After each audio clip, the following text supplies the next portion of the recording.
আসসালামু আলাইকুম। আলু পরোটা বানাবো। আলু পরোটা বানানোর জন্য প্রস্তুতি করতেছি।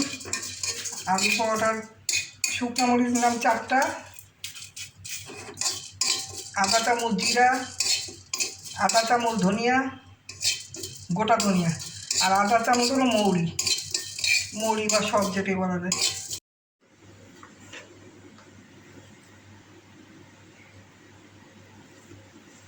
লবণ দিলাম 1 চামচ। শুকনো মরিচ, জিরা, সব ধনিয়া একসাথে ভেজে গুঁড়ো করে এটা সব একসাথে মাখিয়ে দিই।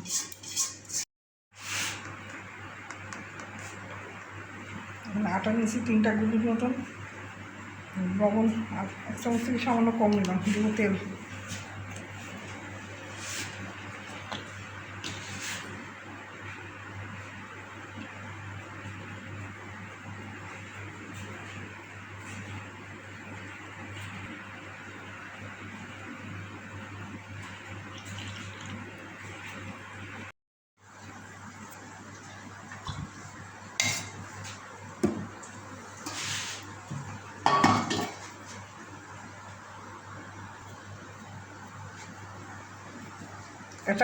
একটা গুলি ভেজে আলু পাওয়াটা গালিবড়ে দিয়ে দিলাম।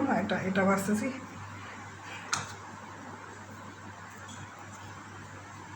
আটা, লবণ, তেল আর নর্মাল পানি দিয়ে গুলে নিছি আটা।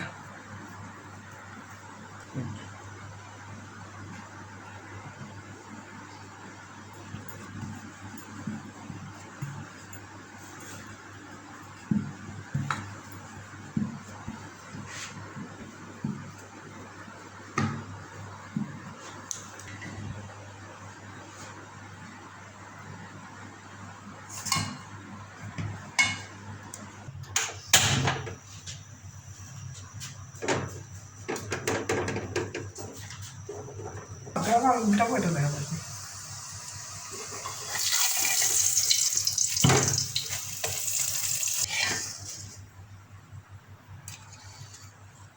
হয়ে গেল আলুর পাওয়াটা। খুব মোলা হয়ে গেল, খুব খাস্তা নরম আলুর পাওয়াটা। এর ভিতরে আলু দেওয়া,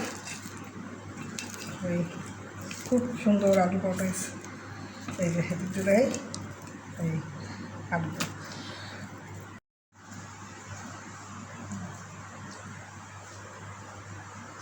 খুব মজা। লবণ টবণ সব ঠিক।